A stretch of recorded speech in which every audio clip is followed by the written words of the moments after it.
ఆపదామపహర్తారం దాతారం సర్వసంపదాం లోకాభిరామం శ్రీరామం భూయో భూయో నమామ్యహం. సత్యనారాయణం దేవం వందేహం కామదం ప్రభుం లీలయా వితతం విశ్వైః येन तस्मै नमो नमः. లీలయా వితతం విశ్వం येन తస్మై నమో నమః అంటారు. మహానుభావుడు ఈ సమస్త బ్రహ్మాండములను కూడా లీలగా సృష్టించి స్థితియందు నిర్వహించి చిట్ట చివర మహాప్రళయమునందు తనలో కలుపుకోగలిగినటువంటి సృష్టికర్త స్థితికర్త ప్రళయకర్తల యొక్క సమాహార స్వరూపమైనటువంటి పరబ్రహ్మము రాశీభూతమై నిలబడితే అదే శ్రీ వీరవేంకట సత్యనారాయణ స్వామివారి యొక్క మూర్తిగా ఆవిర్భవించింది. అంత గొప్ప క్షేత్రంలో జరిగేటటువంటి వ్రత విధానానికి ఒక ప్రత్యేకత ఉన్నది అని నిన్న నేను ఆ వ్రతానికి సంబంధించినటువంటి పూర్వాంగాన్ని వివరణ చేయడం జరిగింది. వ్రతమునకు ఒక కథ ఉంటుంది. ఆ కథ కల్పమునందు అంతర్భాగం. ఒక్కొక్కసారి ఆ కథా విశేషాన్ని ముందుగా చదువుకుంటే తప్ప అసలు వ్రతాన్ని సక్రమంగా చేయడం సాధ్యం కాదు. నేను మీతో ఒక ఉదాహరణ మనవి చేయాలి అంటే, శ్రావణ శుక్రవారం వరలక్ష్మీ వ్రతము అని ఒక వ్రతం చేస్తూ ఉంటారు.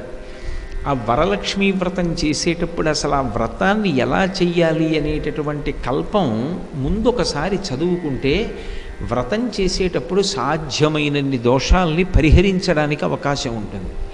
అలాగే సత్యనారాయణ స్వామి వారి వ్రతం చెయ్యాలి అని సంకల్పం చేసుకున్న వాళ్ళు సత్యనారాయణ స్వామి వారి వ్రత కథని ముందు చదువుకుంటే అందులో కల్పం తెలుస్తుంది. కల్పము అంటే అది చేయవలసినటువంటి విధానము. ఆ విధానము సక్రమంగా తెలిస్తే తప్ప అసలు ఆ వ్రతాన్ని నిష్టతోటి భక్తితోటి సక్రమంగా చేసుకోవడం అనేటటువంటిది సాధ్యం కాదు. సత్యనారాయణ స్వామి వారి వ్రత కథలో ఒక ప్రత్యేకమైనటువంటి విశేషం ఉంది. అది 5 అధ్యాయాలుగా విభాగం చేయబడి ఉంటుంది.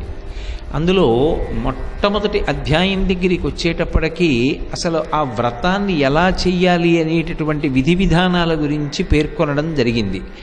అది చెప్పిన వారెవరు అంటే సాక్షాత్తు శ్రీమన్నారాయణుడే దాన్ని ఉపదేశం చేశాడు.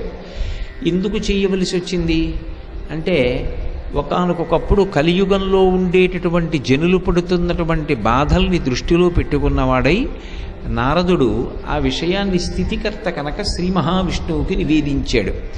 ఏమి నివేదించేటప్పుడు బ్రహ్మగారికో పరమశివుడికో నివేదించకుండా శ్రీ మహావిష్ణువుతో ఎందుకు నివేదించాలి అంటే, శ్రీ మహావిష్ణువుకి తత్వతః ఒక లక్షణం ఉంటుంది. ఏమిటా లక్షణము అంటే, ఆయన ఎప్పుడూ కూడా ఈ లోకములను రక్షించవలసినటువంటి కర్తవ్యాన్ని చూరకొన్నవాడై ఉంటాడు. అందుకే మీకు భాగవతంలో గజేంద్రమోక్షణ ఘట్టంలో గజేంద్రుడు ఏ దేవత పేరు పెట్టి పిలవకుండా శరణాగతి చేసినప్పటికీ కూడా రక్షించవలసినటువంటి కర్తవ్యం శ్రీ మహావిష్ణువు మీద ఉంటుంది. కాబట్టి ఆయన బయలుదేరి రావడం జరిగింది. విష్ణువు లోక సంరక్షకుడు కాబట్టి ఆయన జోక్యం చేసుకోవాలి. కలియుగంలో ఉండేటటువంటి జనులు బాధపడుతున్నారు అన్న విషయం మీకు ఏ పురాణం చదివినా కనపడుతుంది. ఎందుకు బాధపడాలి కలియుగంలో జనులు అంటే, దానికి కారణం పాపజీవనము ఎక్కువగా ఉంటుంది అని. పాపజీవనం ఎందుకు ఎక్కువ ఉంటుంది అంటే, కలిపురుషుని యొక్క ఉద్ధతి ఎక్కువగా ఉంటుంది. కలిపురుషుడు ఎంతసేపు ఎటువంటి బుద్ధి ప్రచోదనం చేస్తాడంటే, ఇంద్రియములతో సుఖాన్ని అనుభవించు, ఈ శరీరంతో సుఖాన్ని అనుభవించు, శాస్త్రం గురించి పెద్ద పట్టింపు పెట్టుకోకు అన్న విషయాన్ని ఎక్కువగా ప్రచోదనం చేస్తాడు. దానివల్ల ఇంద్రియ సుఖాల మీద ఉన్నటువంటి మమకారం, లౌల్యం నిజానికి శాస్త్రాన్ని పాటించడం మీద, విహిత కర్తవ్యం మీద నిలబడడం కష్టమై ఉంటుంది. పాపము ఎక్కువ అవుతుంది కాబట్టి దుఃఖము కూడా ఎక్కువగా ఉంటుంది. అది యుగము యొక్క లక్షణము. యుగము యొక్క లక్షణం అటువంటిదైనా మరి జనులు బాధపడకుండా రక్షించవలసిన కర్తవ్యం కూడా శ్రీ మహావిష్ణువు మీద ఉంది. కాబట్టి మీరు దీనికి ఏ పరిష్కారం చెప్తారో, యుగానికి అది లక్షణమైనప్పుడు కలిపురుషుణ్ణి నిగ్రహించడం కుదరదు. నువ్వు అలా ప్రవర్తించకు అనడం భగవంతుడు కూడా చెయ్యడు. మరి కలిపురుషుణ్ణి నిగ్రహించకపోతే మరి జనులను ఉద్ధరించడం ఎలా అంటే ఇందులో ఒక చమత్కారం ఉంది. అసలు కలిపురుషుణ్ణి నిగ్రహించకపోవడమే జనులకు ఉద్ధరణ చేయడం. అదేమిటండి, మరి కలిపురుషుడు పాపజీవనం వైపుకి ఎక్కువగా బుద్ధిని మరలుస్తాడు అంటున్నారు కదా, మరి భగవంతుడు ఎందుకు కలిపురుషుణ్ణి నిగ్రహించడు అంటే, కలియుగంలో పుణ్యకార్యం చేయడం చాలా కష్టం కనుక, మనసు నిలబడదు కనుక భగవంతుడు ఒక అనుగ్రహాన్ని ఇచ్చాడు. కలియుగంలో త్రికరణ శుద్ధిగా అంటే మనస్ఫూర్తిగా ఒక మంచి పని చెయ్యాలని సంకల్పం చేశాడనుకోండి, ఆయన ఆ పని చేసేశాడు అని ఖాతాలో వేస్తారు. నేను త్రికరణ శుద్ధిగా కాశీ వెళ్ళి గంగాస్నానం చెయ్యాలి అని కోరుకున్నాను అనుకోండి, నేను కాశీ వెళ్ళానా వెళ్ళలేదా కాదు, నేను కాశీ వెళ్ళి గంగాస్నానం చేసినట్టే నా ఖాతాలో వేస్తారు. అలా వేస్తారు కదా అని ఏదో పైకి మాట అనుకుంటే సరిపోదు. త్రికరణ శుద్ధిగా మనసులో సంకల్పం చేస్తే ఆయన ఆ కార్యం చేశాడన్న పుణ్యాన్ని ఖాతాలో వేస్తారు. కలిపురుషుడి వలన పాపజీవనం ఎంతుంటుందో పుణ్య సముపార్జనకి అంత అవకాశం కూడా ఉంటుంది. కలిపురుషుడి ఉద్ధతి ఎక్కువ ఉంటుంది కాబట్టి కలియుగంలో సంకల్పం ఒక్కటి గట్టిగా చేస్తే చాలు, దాని వలన పుణ్యం వస్తుంది అన్నారు. అందుకే కలిపురుషుణ్ణి పరీక్షిత్ నిగ్రహించలేదు భాగవతంలో. కానీ మరి ఈ యుగంలో పాపములు ఎక్కువగా ఉండి దాని వలన దుఃఖం అనుభవిస్తుంటే ప్రజలని సంరక్షించవలసినటువంటి కర్తవ్యం సహజ సిద్ధంగా ఉన్నటువంటి విష్ణువు అనుగ్రహించాలి కదా. అందుకు అడిగాడు నారదుడు శ్రీ మహావిష్ణువుని.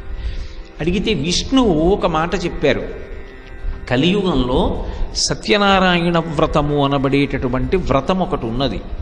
ఆ వ్రతము బహుగోప్యము, రహస్యము. అది ఇప్పటిదాకా లోకంలో నానుడిలో లేదు. ఆ వ్రతాన్ని ఎవరైనా ఆచరిస్తే వారికి భగవంతుని యొక్క అనుగ్రహము కలుగుతుంది. అనుగ్రహము కలిగినటువంటి కారణం చేత దుఃఖమునకు కారణమైనటువంటి ప్రతిబంధ స్వరూపమైనటువంటి పాపము తొలగుతుంది. తొలగి ఈశ్వరానుగ్రహం చేత వాళ్ళు అనుకున్నటువంటి అవసరాలు ఏ ఉన్నాయో ఆ అవసరాలు సిద్ధిస్తాయి. దాని వలన మనశ్శాంతి పొందుతాడు. తత్రాపి భక్తి పరిపుష్టమై పునఃపునః సత్యనారాయణ స్వామి వారి యొక్క వ్రతాన్ని అనుష్ఠించినటువంటి కారణం చేత చిత్తశుద్ధి కలిగి ఆ చిత్తశుద్ధి జ్ఞానమును పొందడానికి కారణమై ఆ పొందినటువంటి జ్ఞానము మళ్ళీ పుట్టవలసిన అవసరం లేని మోక్షమునకు కూడా కారణమవుతుంది. అందుకే సత్యనారాయణ స్వామి వారి వ్రతము ఇహము నుండి పరము వరకు కూడా కలియుగంలో ఒక మహాద్భుతమైనటువంటి ఉపకరణము. దీన్ని ఎలా చెయ్యవలసి ఉంటుంది అని అడిగాడు నారద మహర్షి. అడిగితే సాక్షాత్ భగవానుడే దానిని చెయ్యవలసినటువంటి విధి విధానాన్ని చెప్పాడు.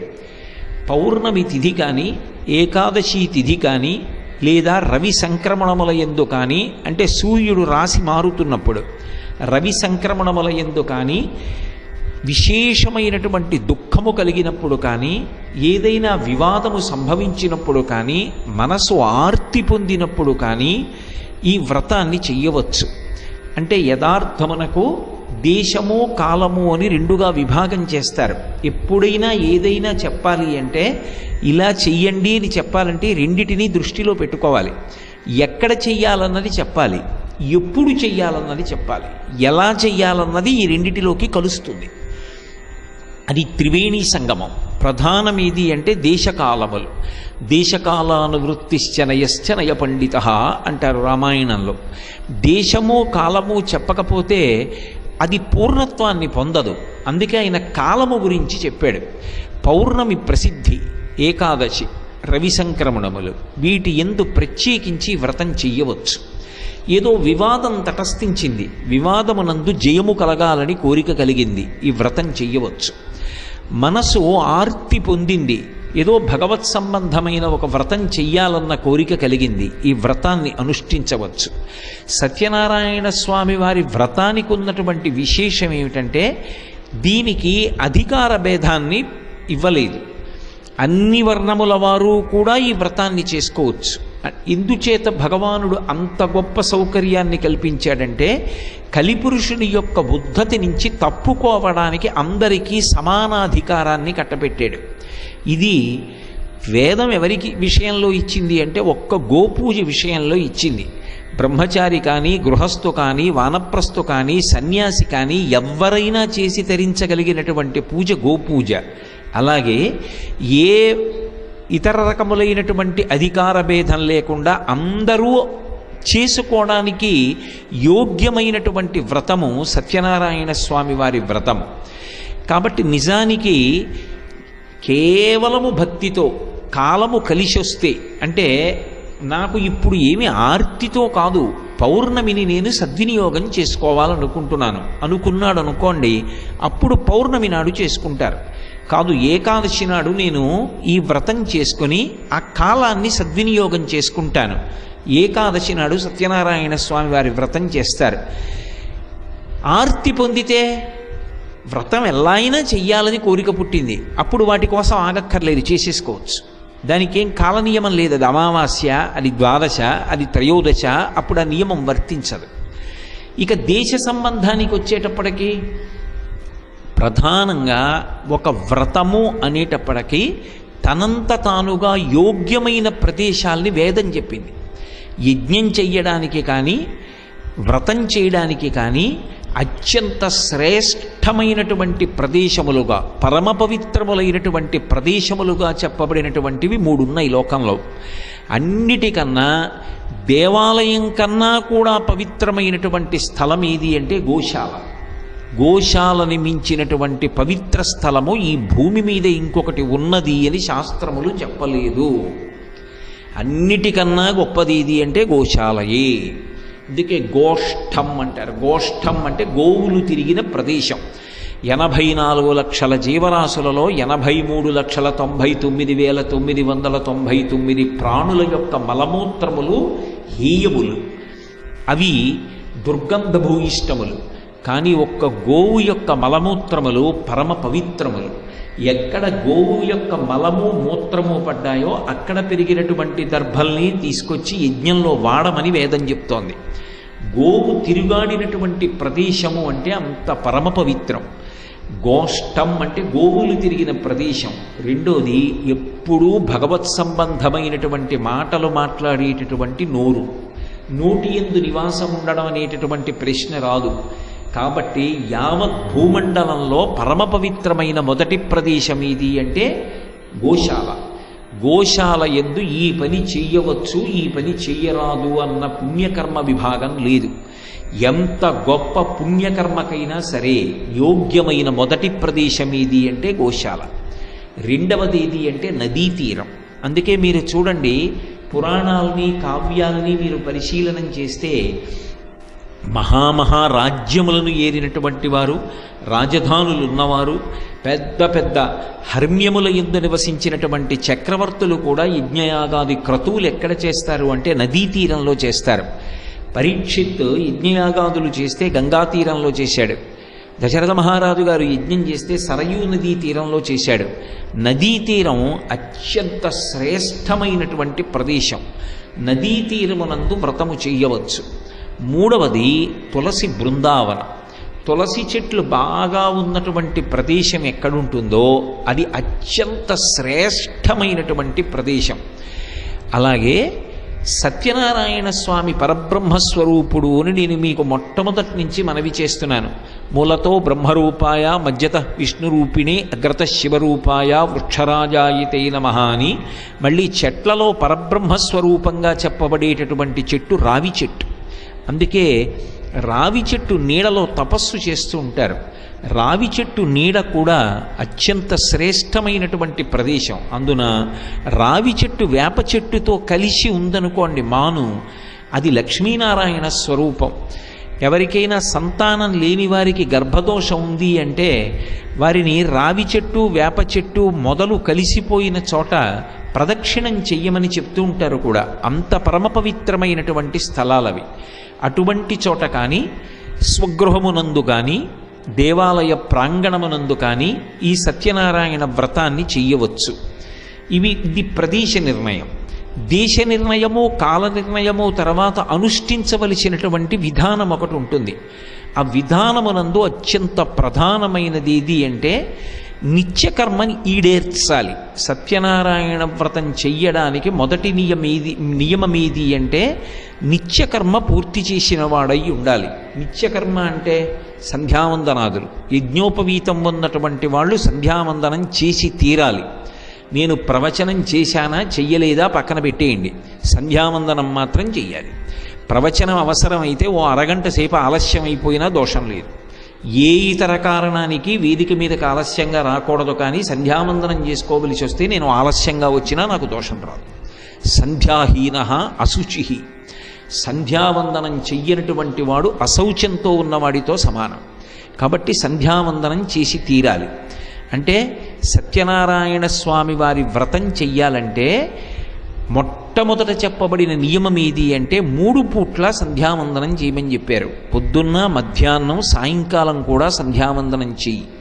ఉపవాసం చేసి, ఉపవాసము అంటే ఏ పదార్థమును తినకుండా ఉండమని కాదు, శరీరము నిలబడడానికి కావలసినంత మాత్రమే సాత్వికమైన పదార్థాన్ని తీసుకుని, సాత్వికమైన పదార్థము చేత పోషింపబడినటువంటి శరీరములో ఉన్నటువంటి మనసు నుండి ప్రచోదనమైనటువంటి పరమ ప్రశాంతమైన ఆలోచనల చేత ఇంద్రియములను మార్చి మార్చి భగవంతుని యందు రమించేటట్టుగా ఉంచు. అంటే చెవులతో భగవత్ సంకీర్తనం విను, నోటితో భజన చెయ్యి, శరీరంతో ఈశ్వర సేవ చెయ్యి. ఓ దేవాలయానికి వెళ్ళి తుడు, ఓ గోశాలకు వెళ్ళి సేవ చెయ్యి, పగటి పూట ఈ కార్యం అంతా చెయ్యి. ఉపవాసం ఉండు. ఇంటికి ఈశాన్య ప్రదేశంలో గోమయంతో అలుకు. ఎందుచేతంటే ఎంత నేను కట్టుకున్న ఇల్లైనా ఆ ఇంట్లో నేను అన్ని చోట్ల తిరుగుతూ ఉంటాను. తిరుగుతున్నప్పుడు అది పదరజస్సు ఆ ప్రదేశమంతా పడి అపరిశుభ్రమవుతుంది. నేలకి పవిత్రత లేకపోతే మంటపం వేసి ఆవాహన చేసినప్పుడు ఆ ప్రదేశంలోకి పరమాత్మ దిగడు, ఆయన ప్రవేశించడు పూజ అందుకోవడానికి. అది ఎలా ఉంటుంది అంటే, నేను ఒక ఇనప ఊచ పట్టుకెళ్ళి విద్యుత్ తీగ మీద పెట్టాననుకోండి, అందులోకి ప్రసరిస్తుంది. ఓ కొయ్య ముక్క పెట్టాననుకోండి, అందులోకి విద్యుత్ రాదు. అలాగే శబ్దశక్తి చేత మంత్రం చెప్పి భగవంతుణ్ణి ఆవాహన చేసిన మీరు మంటపం వేసే దగ్గర ఉన్నటువంటి భూమి శుద్ధి కాకపోతే అక్కడికి ఈశ్వర విభూతి ప్రవేశించదు. భూమిని శుద్ధి చెయ్యడానికి గోమయం వినా అసలు ఏ పదార్థము కూడా లోకంలో చెప్పబడలేదు. గోమయం అంటే ఆవు యొక్క పేడ. దాన్ని కొద్దిగా తీసుకొచ్చి ఎక్కడ వ్రతం చేద్దామనుకుంటున్నారో ఆ ప్రదేశాన్ని అలకాలి. అలా అలికితే భూమి శుద్ధవుతుంది.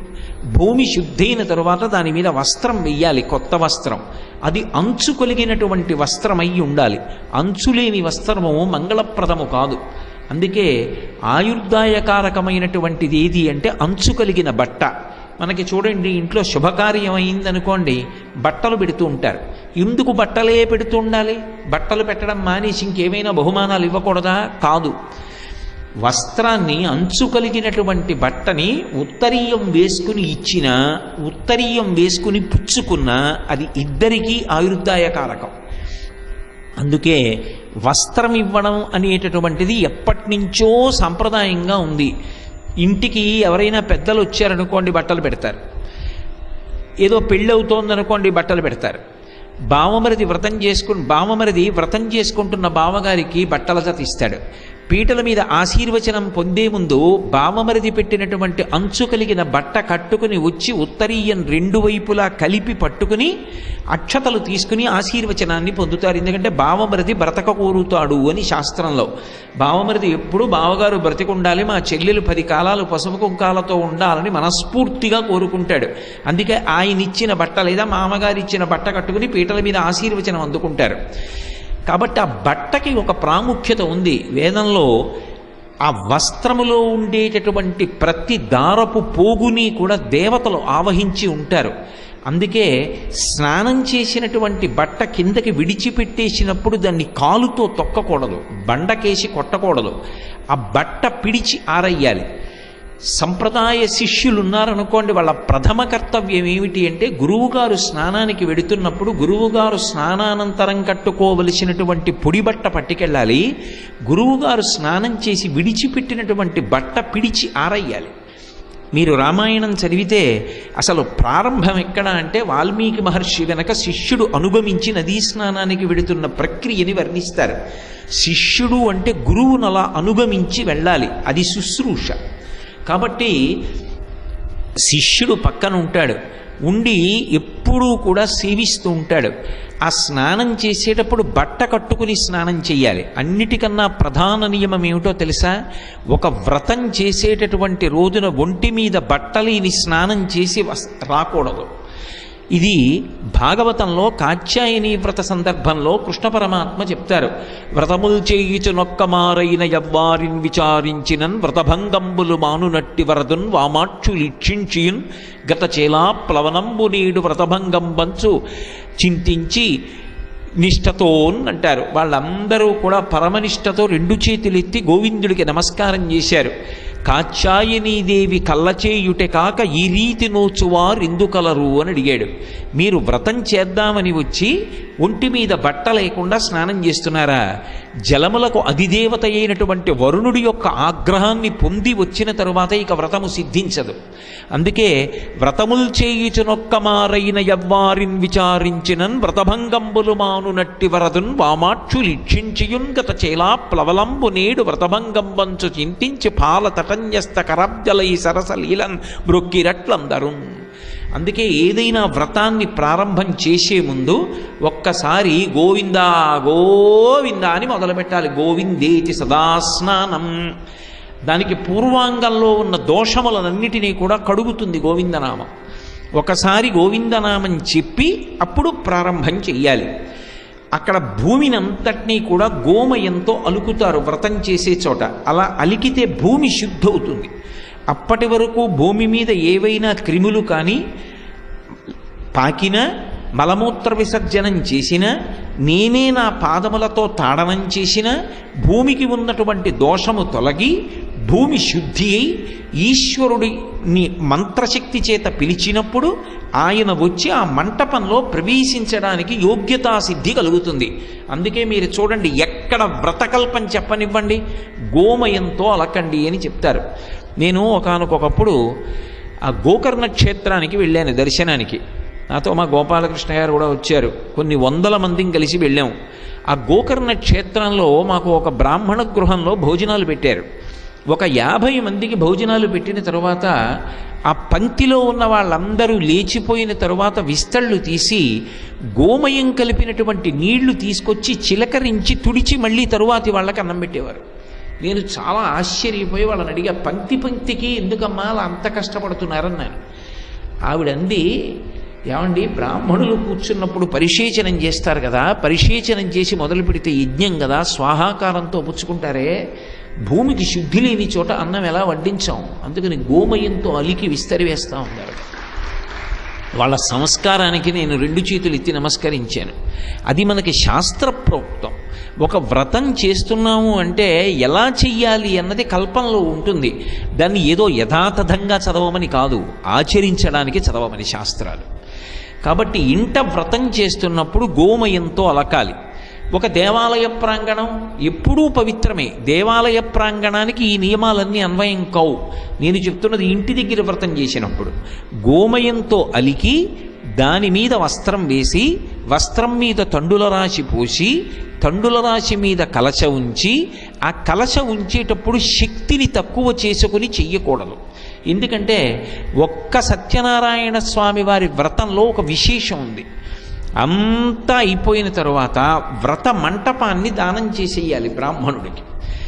నేను ఇంటికొచ్చే వాళ్ళందరూ చూడాలని చెప్పి అష్టలక్ష్మి వెండి చెంబోట అక్కడ పెట్టి మంటపదానం చేసేటప్పుడు చెంబు తీసేసుకున్నాను అనుకోండి, అప్పుడు దోషం అవుతుంది వ్రతం.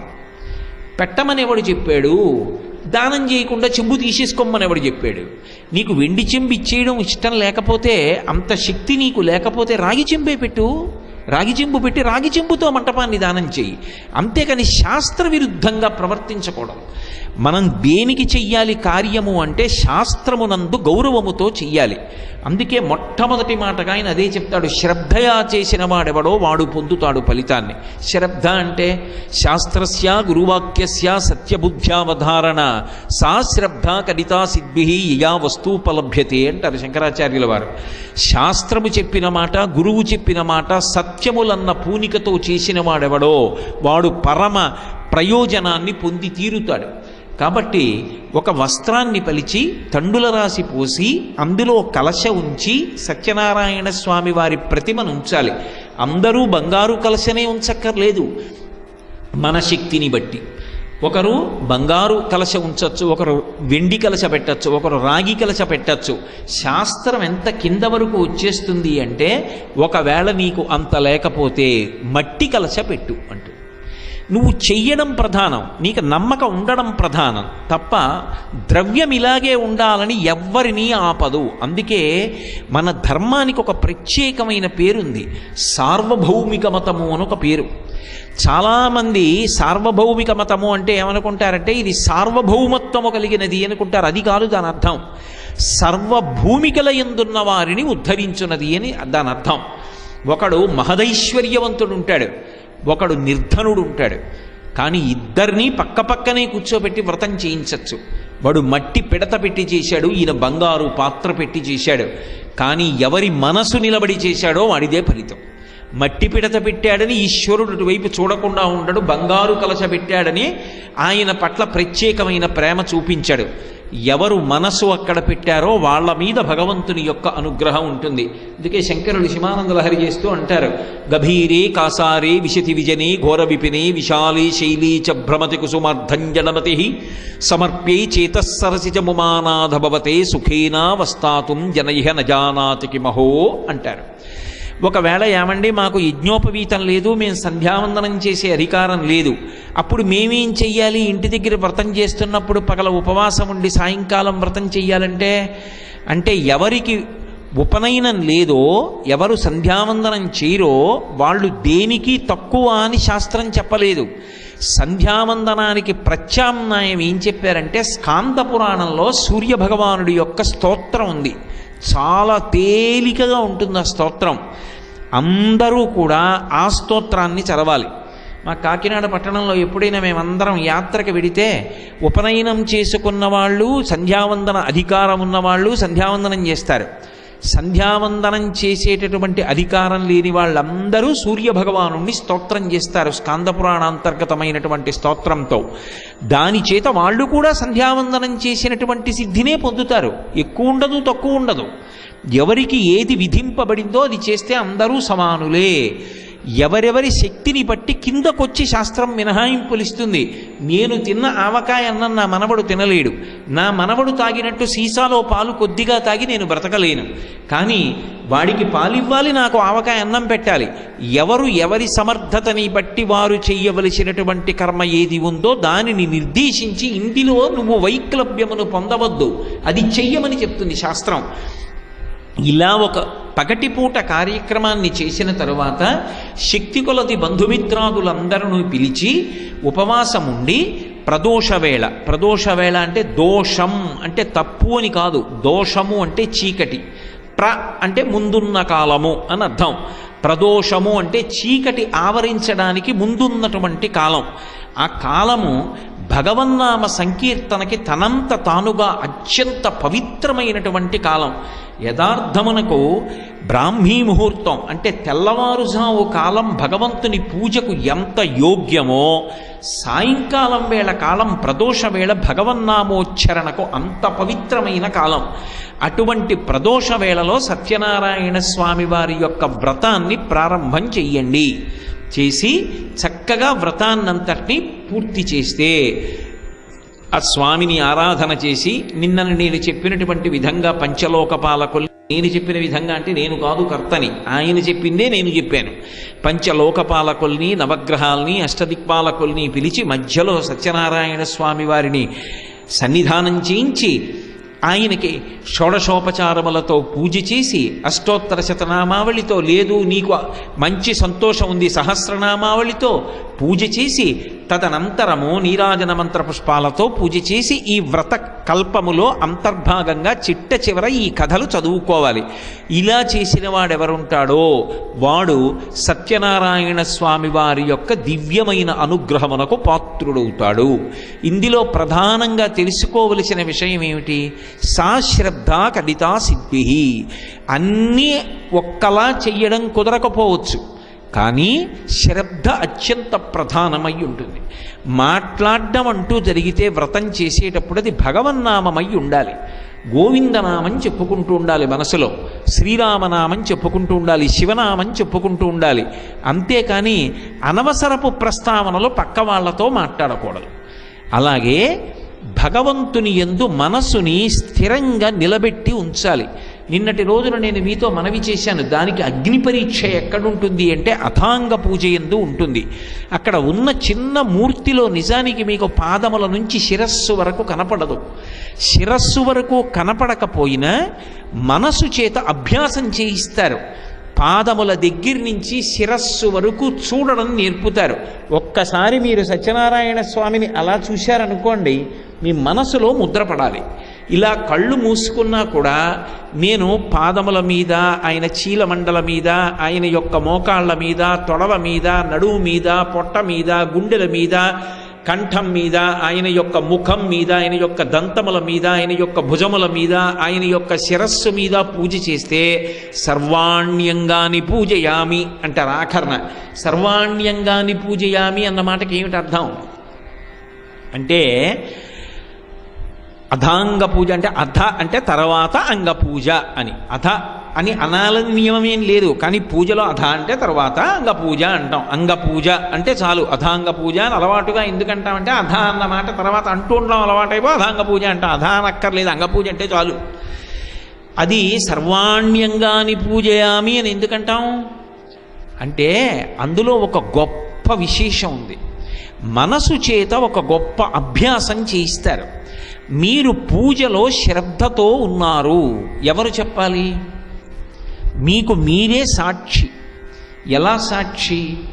పాదముల నుంచి శిరస్సు వరకు పువ్వులు వేశారు. తర్వాత మీరు దోసిటితో పువ్వులు పట్టుకుని ఆయన శిరస్సు మించి ఇలా పోశారనుకోండి, పువ్వు ఎంత వేగంగా పైనుంచి కిందకు పడిపోతుందో అంత వేగంగా పైనుంచి కిందకి మీరు చూసేయాలి. ఆయన యొక్క కుంతలాలు, ఆ కిరీటం, కొద్దిగా పక్కకి ఇలా ఉంగరాల జుత్తు ఉంటుంది, ఆ జుత్తు, కిరీటం, ఆయన చెవులకు పెట్టుకున్నటువంటి మణికుండలాలు, ఆయన నుదురు పెట్టుకున్న ఊర్ధపుండ్రాలు, ఆయన నాసిక, ఆయన కన్నులు, ఆయన గండస్థలం, ఆ బుగ్గలు, ఆయన నోరు, దంతాలు, ఆ ఎర్రటి పెదవులు, ఆయన యొక్క గడ్డం, ఆయన యొక్క కంఠం మీద ఉన్నటువంటి గీతలు, విశాలమైన వక్షస్థలం, ఆయన పొట్ట, నాభి, కట్టుకున్న పంచ, బలిష్టమైనటువంటి తొడలు, ఆ పక్కన ఉన్నటువంటి భుజములు, చేతులు, కంకణములు, కేయూరములు, బాహుపురులు, ఆ వేళ్లకి పెట్టుకున్నటువంటి ఉంగరములు, మోకాళ్ళు, కాళ్ళు, పాదములు, అక్కడికి వచ్చి పడిపోయినటువంటి పువ్వులు, ఆయన పాదములకున్న వేళ్ళు, వేళ్లకున్న గోళ్ళు, మీకు ఒక్కసారి పువ్వులతో పాటు అంత వేగంగా మనసు కదిలి వచ్చి పట్టుకోవాలి. నిలబడ్డారు మీరు పూజలో అని గుర్తు. అలా నిలబడలేదనుకోండి, గోవిందా గోవిందా అనుకోవాలి. అప్పుడు ఏమవుతుంది? వ్రతభంగంబులు మానునట్టి వరదున్ వామాక్షులిక్షించియున్. నువ్వు అలా చూడని దోషం పోయి చూసినట్లు అవుతుంది. అది కలియుగంలో పరిహారం. అందుకు మధ్యలో గోవిందా గోవిందా అనిపిస్తుంటారు. ఎందుకు అంటే దోష పరిహారం చేయిస్తూ ఉంటారు. ఆయన కష్టపడి మైకు పట్టుకు చెప్తున్నారు, కానీ ఆయన చెప్తున్నది అందరూ సమాన స్థాయిలో అందుకోగలరా? అందుకోలేకపోవచ్చు ఎవరైనా. ఒకవేళ అందుకోలేకపోతే సర్వభూమికలలో ఉన్నవాడిని ఉద్ధరించాలి బ్రహ్మస్థానంలో ఉన్నవారు. బ్రహ్మస్థానం అంటే చతుర్ముఖ బ్రహ్మగారు ఆవహించి ఉన్నట్లు. వారిని అందుకే నింద చేయడం కానీ, విమర్శించడం కానీ, తొందరపడి మాట్లాడటం కానీ చేయకూడదు. అప్పుడు వారు గోవిందా అంటారు. మనం గోవిందా అంటే చాలు, తద్దోషం పరిహారం అవుతుంది, మనం చేసినట్టే. అలాగని గోవిందా అంటే సరిపోతుంది కదండి అని మనసు ఎక్కడో పెట్టే ప్రయత్నం చేయకూడదు. మనసుని ప్రయత్నపూర్వకంగా తీసుకొచ్చి మంత్రభాగంతో సమన్వయం చేసుకుని అక్కడే పెట్టు సుమా.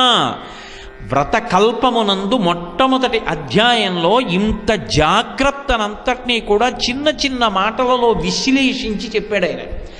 ఇది నువ్వు చెయ్యగలిగితే కలిపురుషుని యొక్క ఉద్ధతి వలన చేసినటువంటి పాపములు ప్రతిబంధకములై నువ్వు పడుతున్నటువంటి బాధలకు నివారణ కల్పించి నీకు సుఖము కలగడానికి కావలసినటువంటి వ్యవస్థని నేను ఏర్పాటు చేస్తాను. అక్కడతో ప్రథమాధ్యాయం అయిపోయింది. అంటే ఇప్పుడు కల్పాన్ని ఎంత గొప్పగా బిగిస్తున్నారో, ఎవరు దీన్ని మొట్టమొదట చెప్పినవారు, ఇలా చెయ్యండి ఈ వ్రతాన్ని ఎవరు చెప్పారు? సామాన్యుడైన వాడు చెప్పలేదు. ఇది సాక్షాత్తు ఈశ్వర ప్రోక్తము. దీన్ని చెప్పింది పరమేశ్వరుడు చెప్పాడు, శ్రీమన్నారాయణుడు చెప్పాడు. దేని చేత చెప్పాడు? పరమ దయతో చెప్పాడు. అరే వీళ్ళకు ఒక పరిష్కారం చెప్పకపోతే పాడైపోతారు, కలిపురుషుని యొక్క ఉద్ధతి వలన దోషభూయిష్టమైన జీవితాన్ని పొంది బాధలు పడుతున్నారే, వీళ్ళని నేను ఉద్ధరించాలి, కాబట్టి దానికి విరుగుడు చెప్తాను అని ఎలా చెయ్యాలో దేశకాలముల దగ్గర నుంచి మొట్టమొదట చెప్పాడు. చెప్పిన తరువాత ఇది చేసిన వాడెవరు? ఎవరో ఒకడు చేసి ఉండాలిగా మొట్టమొదట. ఎవరు చేసినవాడు? ఈ వ్రత విధానానికి సంబంధించిన కథలో ఒక అద్భుతం ఉంది. కొందరికి పేర్లు చెప్పారు, కొందరికి పేర్లు చెప్పలేదు. చెప్పడంలోనూ విశేషం ఉంది, చెప్పకపోవడంలోనూ విశేషం. మొట్టమొదటి అధ్యాయం పూర్తయి రెండో అధ్యాయం ప్రారంభం కాగానే ఈ వ్రతాన్ని చేసిన వాడెవరు అంటే ఒక బ్రాహ్మణుడు చేశాడు. ఒక బ్రాహ్మణుడు చేశాడు అన్నారు, ఆయన పేరు చెప్పలేదు. ఎందుకు చెప్పలేదు అంటే బ్రాహ్మణుడు ఎవరైనా సరే ఇటువంటి జీవనాన్ని పొంది ఉంటేనే. అందుకే సంతోషోహి ద్విజన్మనాం అంటారు వ్యాసుల వారు. అటువంటి లక్షణములతోనే ఉంటాడు బ్రాహ్మణుడు. కాబట్టి పేరుతో సంబంధం ఏమీ చెప్పం. కాబట్టి బ్రాహ్మణుడు చేశాడు. ఎందుకు చేశాడు అంటే ఆయన కాశీపట్టణంలో ఉండేవాడు. కాశీపట్టణంలో ఉండి నిర్ధనుడై పరమదరిద్రాన్ని అనుభవించి ఏ భోగభాగ్యాలు జీవితంలో అనుభవించకుండా చాలా కష్టపడుతున్నాడు. చాలా కష్టపడడం ఒకెత్తు, చాలా కష్టపడుతూ కూడా అసలు సుఖముల యందు ఏ విధమైనటువంటి అనురక్తి లేకపోవడం ఒకెత్తు. ఇది చాలా చాలా గంభీరమైన విషయం ప్రస్తావిస్తున్నాను సుమండి. నేను చాలా కష్టాలు పడుతూ కూడా సుఖమన్న దాని మీద వెంపర్లాట లేని వాళ్ళు కొంతమంది ఉంటారు. కుచేలుడు లాంటి వారు. కుచేలుడికి ఏమీ లేదు, కానీ ఆయనకి ఇది ఉండాలన్న కోరిక లేదు. బ్రహ్మజ్ఞాని. ఆయన ఎప్పుడూ కూడా దొరికిన దానితో తృప్తిపడి పరమ సంతోషంగా జీవనం చేసేస్తాడు. ఇంద్రియములను గెలిచినవాడు కుచేలుడు. అంటే సామాన్యుడు కాదు, మహానుభావుడని వర్ణించారు పోతన గారు. బ్రహ్మజ్ఞాని. అటువంటి వాడు కనుక ఆయనకి సుఖాలు పొందాలన్న అపేక్ష లేదు. కానీ ఇక్కడ బ్రాహ్మణుడు అలా కాదు. కాశీపట్టణంలో ఉన్న బ్రాహ్మణుడికి నిర్ధనుడిగా ఉండాలన్న కోరిక లేదు, దరిద్రం అనుభవించాలన్న కోరిక లేదు, చక్రవర్తిలా భోగాలు అనుభవించాలనుందా? అది లేదు. మరి ఏముంది ఆయనకి అంటే తన భార్యా బిడ్డల్ని భిక్షాటన చేసి పోషించవలసిన అవసరం లేకుండా కనీసం తాను అన్నం తిందాము అనుకుంటే ఇంట్లో పదార్థాలు ఉండాలి. అది గృహస్థుకు ఉండవలసిన ధర్మం. ఇప్పుడు ఆ బ్రాహ్మణుని యందు దోషభూయిష్టమైన ఆలోచన లేదు, సద్బుద్ధి కలిగిన వాడే. ఎందుకని అంటే ఆశ్రమములన్నిటిలో కూడా వచ్చే అతిథికి భార్యాబిడ్డలకి పెట్టడానికి గ్రాసాన్ని దానం పట్టైనా నిలువ చేసేటటువంటి అధికారం ఎవరికున్నది అంటే ఒక్క గృహస్థుకున్నది. అటువంటప్పుడు ఆయన అయ్యో నేను తెల్లవారి లేచి 4 ఇళ్లకు ముందుకు వెళ్ళి భిక్షాటన చేస్తే తప్ప భార్యాబిడ్డల్ని పోషించలేకపోతున్నానే, ఇంత దరిద్రంలో ఉన్నాను, ఇలా నేను భిక్షాటన చెయ్యకుండా గౌరవంగా నేను బ్రతకడానికి కావలసినటువంటి స్థితి నాకు ఏర్పడదా అన్న బాధ లోపల ఉంది ఆయనకి. కానీ ఆయన అటువంటి స్థితిని పొందలేదు, దరిద్రంలోనే ఉన్నాడు. కాబట్టి ఇప్పుడు వెంటనే ఎవరి మీద కోపం రావాలి? ఏమిటో నా కర్మ, ఈ ఎన్నాళ్ళు భిక్షాటన చేసి బతకడమే కానీ అసలు ఒక్కనాడు 10 రోజులకి సరిపడ సరికింట్లో ఉందన్న రోజు లేదే. ఎందుకు నేను బ్రాహ్మణుడు అనేటప్పటికీ గాయత్రి చేస్తున్నాడా లేదా సంధ్యావందనం చేస్తున్నాడా? బ్రహ్మబంధువు అనో భ్రష్ట బ్రాహ్మణుడు అనో చెప్పలేదు అందులో. అంటే ఆయన 3 కాలముల యందు సంధ్యావందనం చేస్తున్నాడు, నిత్యకర్మ చేస్తున్నాడు. చెప్పాలా చెప్పక్కర్లా కొన్ని విషయాలు చదివి అర్థం చేసుకోవాలి జాగ్రత్తగా. భగవద్భక్తితో ఉన్నాడు. భక్తితో ఉన్నాడనడానికి ఎక్కడండి రుజువు? అంటే ఇన్ని కష్టాలలో ఉన్నవాడు చెప్పుకున్నాడు, ఎన్నో కష్టాలలో ఉన్నాను, పరమదరిద్రం అనుభవిస్తున్నాను. ఏదో ఒకనాడు విసిగిపోయి ఏమని ఆలోచించాలి, దుర్భరమైన జీవితం, చచ్చిపోదాం అనుకోవాలి. ఆయన అలా ఎప్పుడు అనుకోలేదు. ఎందుకు అనుకోలేదో తెలుసా? ఆయనకి శాస్త్రం మీద నమ్మకం. మనిషి ఆత్మహత్య చేసుకోకూడదు. కళ్యాణీ వతగాదేయం లౌకికీ ప్రతిభాతిమా ఏతి జీవంతిమానందో నరం వర్ష శతాదపి. భగవంతుడిచ్చిన 100 సంవత్సరముల ఆయుర్దాయాన్ని నిలబెట్టుకుంటే ఒకనాడు కాకపోతే ఒకనాడు మరణించే ముందైనా శుభవార్త వింటాడు. భగవంతుడిచ్చిన శరీరాన్ని తనంత తాను పడగొట్టడం మహాపాతకం. అంతకు మించిన దోషం లోకంలో ఇంకోటి లేదు. ఒకవేళ దరిద్రం అనుభవిస్తున్నావు, గత జన్మలలో చేసుకున్న పాపం పోతోంది, శరీరాన్ని పోగొట్టేస్తే పాపం పోతుందా? ఇంకా కొత్త పాపం కలుస్తుంది. అంటే ఇప్పుడు దేన్ని నమ్మాడు? శాస్త్రాన్ని నమ్మాడు. తను చేసి